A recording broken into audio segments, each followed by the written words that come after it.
Hi, fellow traders. What's happening? Hope you guys had a great day today.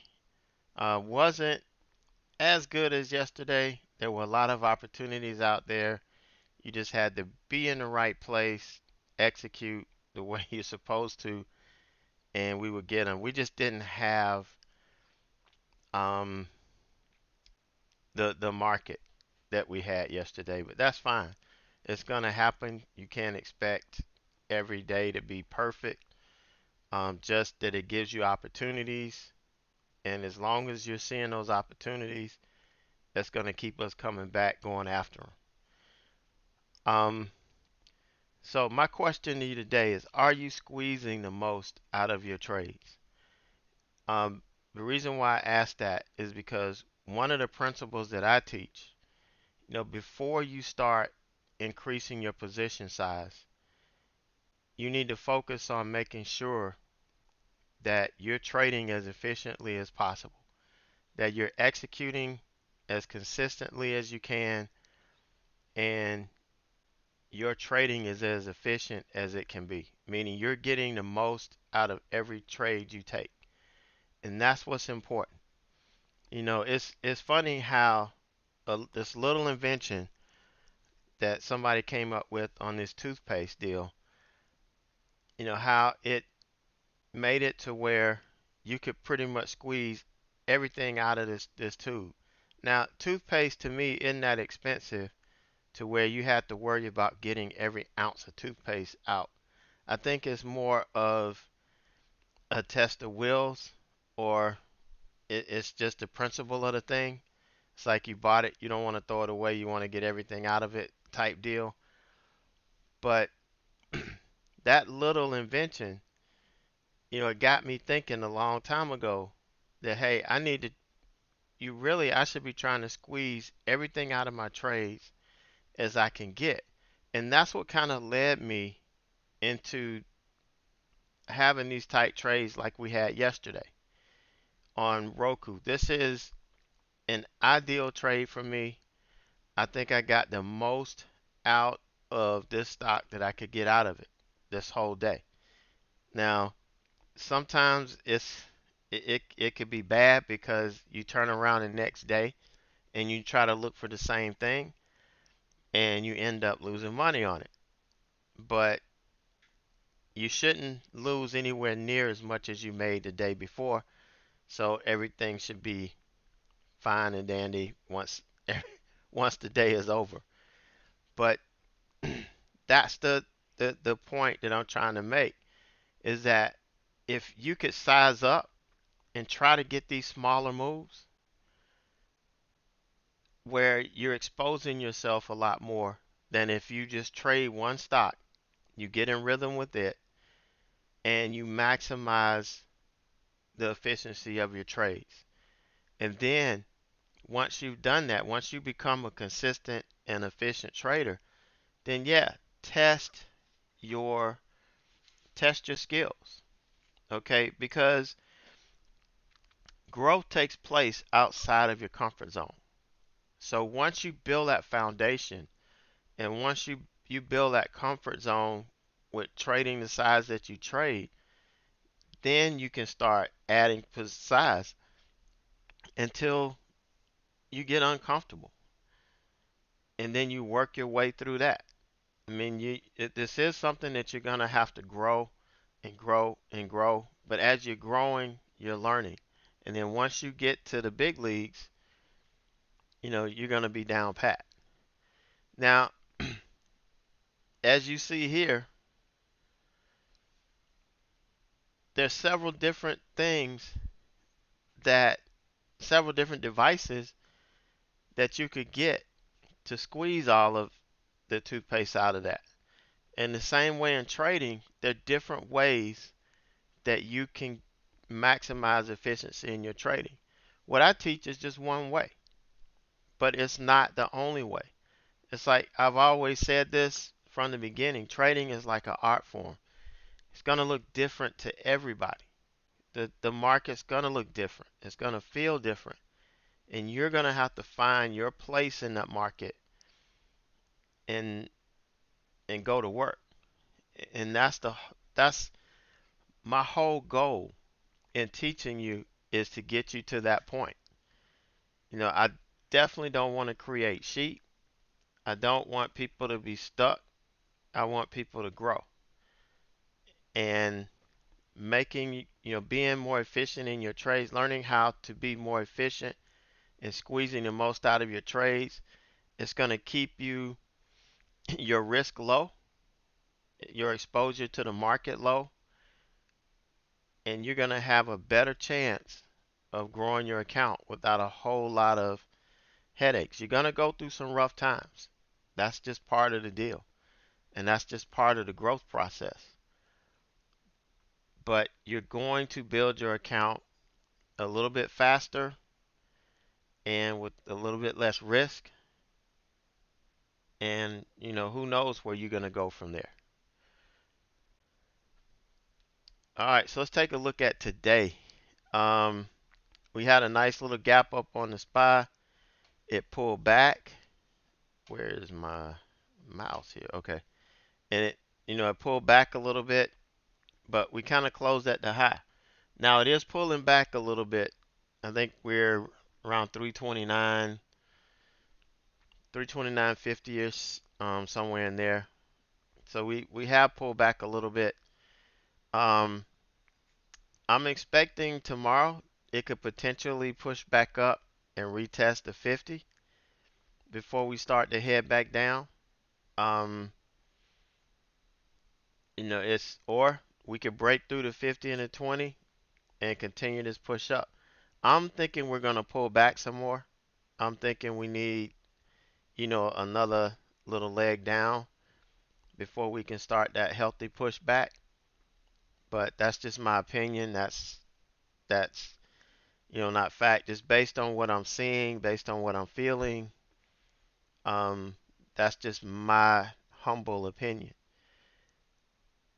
But it could do either way. I'm gonna be ready either way. I'm gonna be ready if the bottom falls out tomorrow. I'm gonna be ready if the bulls continue to come in and wreak havoc on the market and driving it back up. So this is what ruined my day. As you know, um, if you followed me a couple weeks ago, you know about the night trade I got in. The whole point was to hold it up into earnings. Well, it wasn't doing anything. It just kept showing weakness, kept showing weakness. So I ended up taking it off when the market started its pullback and didn't really give it back any more attention. And this thing did exactly what I thought it was going to do. Exactly. But I just kind of walked away from it. So this was, this was the icing on the cake. When you see what my day was, this is like the icing on the cake. But that was really good. You could see, I was all in. Then we had this healthy pullback here, and I just kind of cut it off. And big mistake, huge. But I live with it, and we will move on. So one of the trades I took today, PTON. This wasn't the first one. I'm saving that for last. But it was the breakdown here. Here's the opening range low.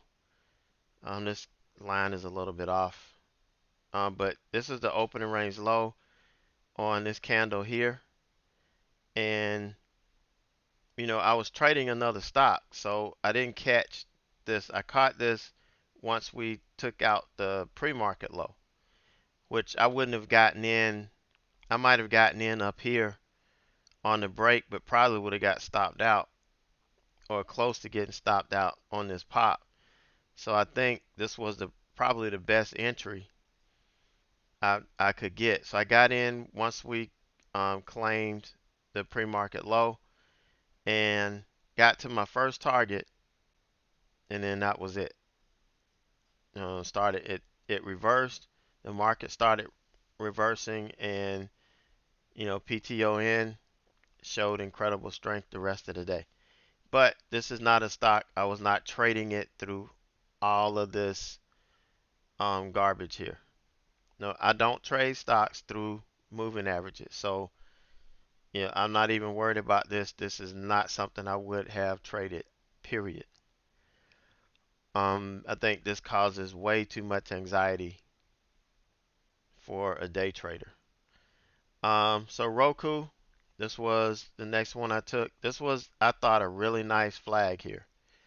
But you can see we had some volatility, some indecision, pretty big wicks on these candles. But I thought we had pretty much got all of this out of the system.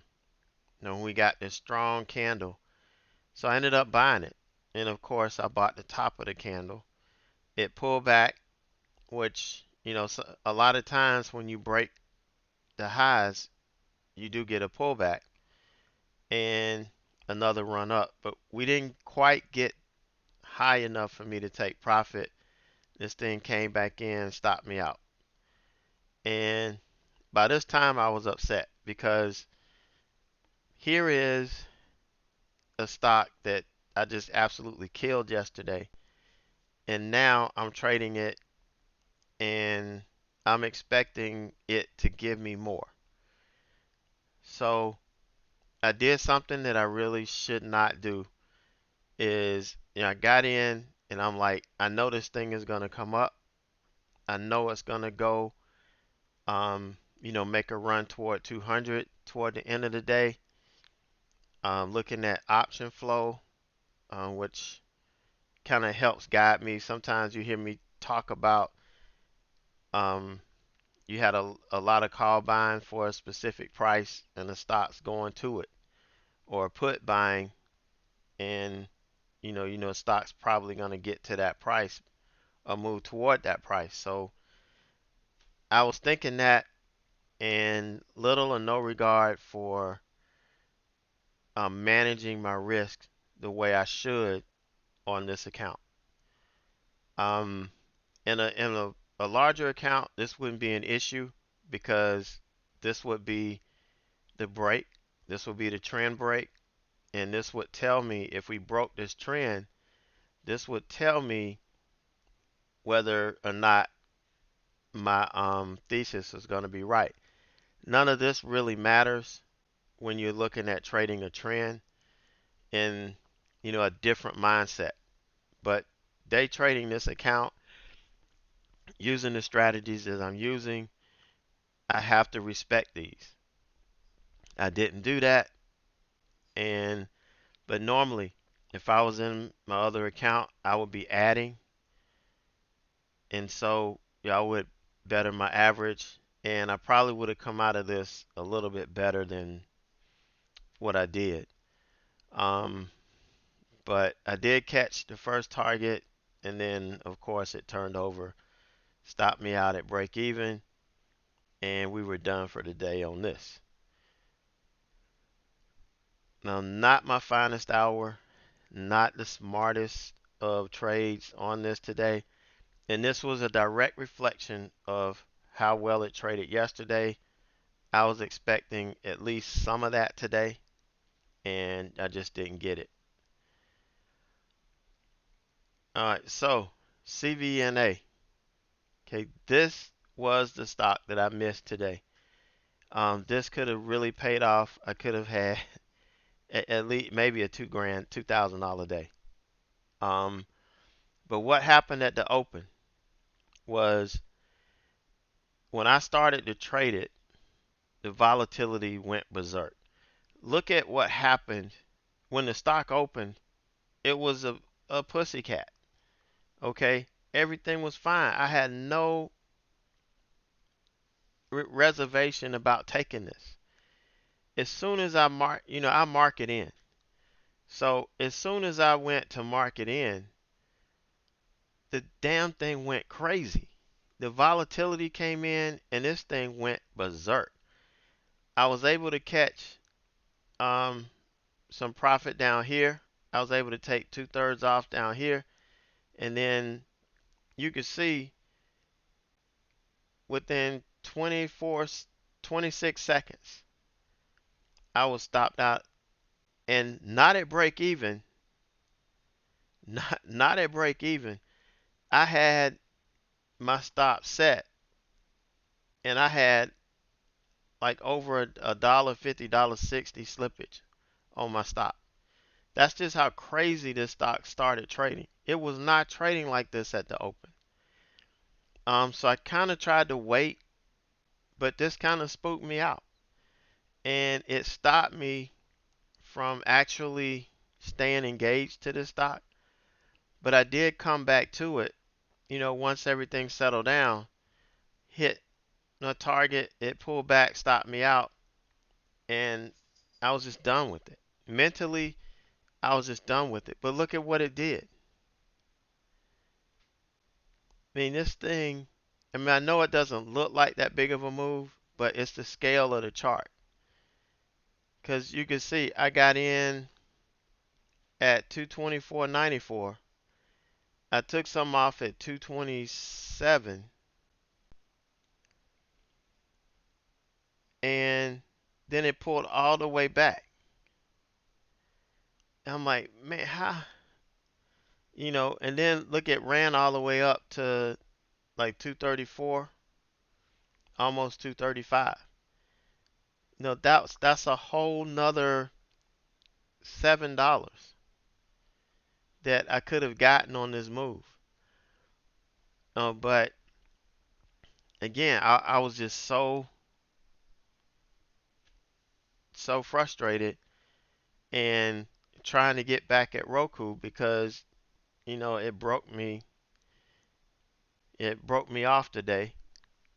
So my mind was just completely kaput.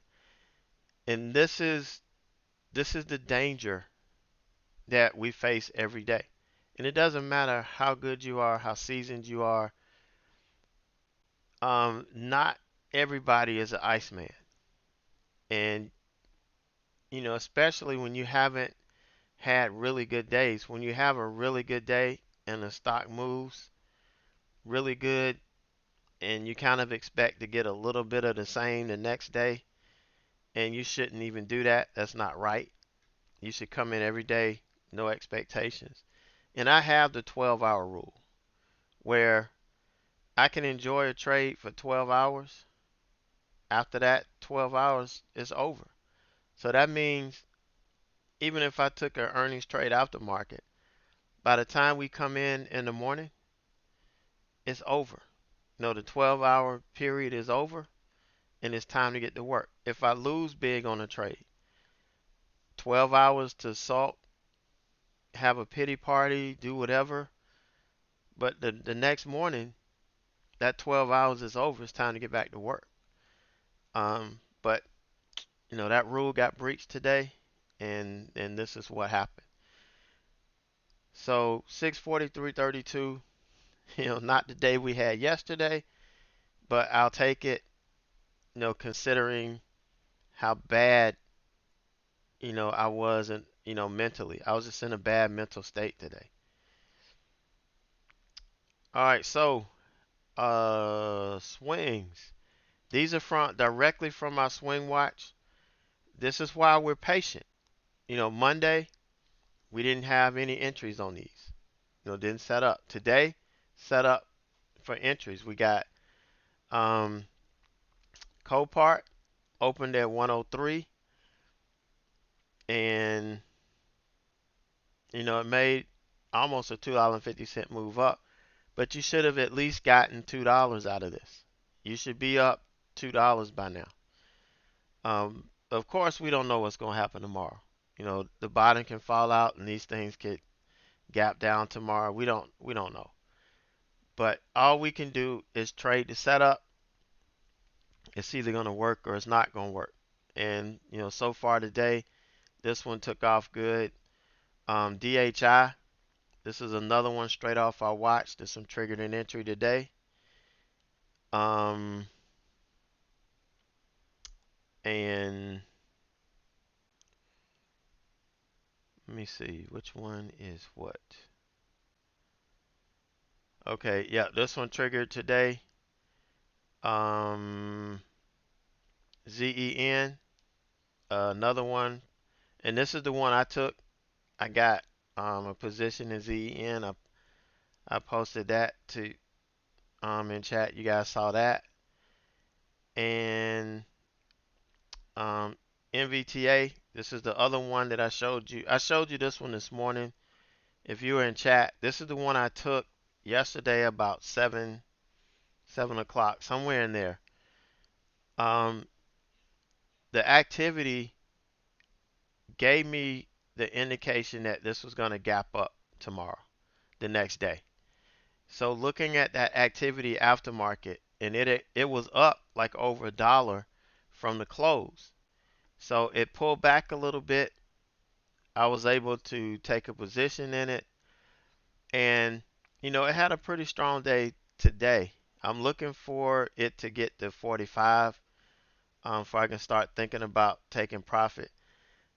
I was supposed to add, I only took 300 shares as you saw. I was supposed to add to that, but I completely got turned around by this the first day trade I took on Carvana, and that just kind of messed me up, and I didn't get to add to this position like I wanted to. So I'm not going to make as much money, but that's fine because there are a lot of you that can only trade 100 shares of this, 200 or 300. So it really doesn't matter how big your share size is. What matters is how efficiently you trade these. Whether you stick to the plan, trust the process, that's what matters. Because when you make more money, you'll be able to take larger positions. Now that's the whole point in growing your account and building yourself up to that. Z is the one that we're still in. Almost got 100. 100 is our target. Almost hit 100. I probably should have taken it today because this is the ascending resistance, but we did close over it. So this was a good sign. This kept me in the trade by us closing over this ascending resistance. So we should get 100 tomorrow if the market holds up.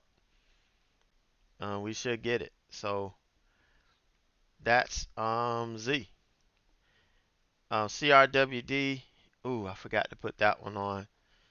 That one is doing very well. That one's doing good too. Let's see if I can get that one on real quick before we get off. And you could see all of these on the website. Go to ed at AverageJoeTrader.com and you'll be able to see all of these. All right. Also, for all you members, I do have I did email out the instructions on signing up for the private swing trade Twitter feed where I'm going to tweet out all of my swing trade stuff. So look for your email. If you don't see it, look in your spam or whatever. That has the process for you to request. And once I go through and approve it, you'll start getting the tweets as I send them out. So if you don't get the email, make sure you email me, ed at AverageJoeTrader.com, and I will send it back to you. All right, so here's CRWD. Like an idiot, I bought it high, as you'll see on the website. I added around 116 when we pulled all the way back, and now I'm very green on the trade. So looking for 150 tomorrow. That's my first profit target, and we'll be going to 160 and then the top of this ascending resistance.